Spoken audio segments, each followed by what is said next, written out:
هل التمرين لازم يوجع علشان يفيد؟ دي خرافة شائعة جدا في العلاج الطبيعي.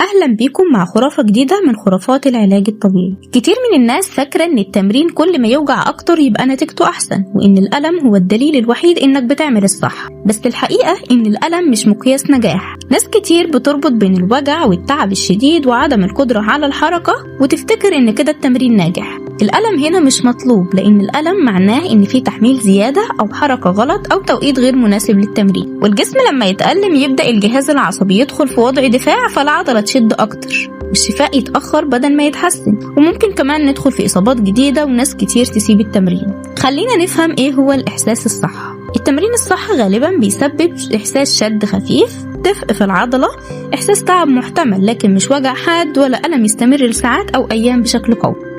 الخلاصة، العلاج الطبيعي مش تعذيب. العلاج الطبيعي مبني على التدرج والاحترام لطاقة الجسم وإعادة التعليم الحركة، مش استحمل علشان تخف. مستنية دعمكم، ما تنسوش تشتركوا في القناة وتفعلوا زر الجرس.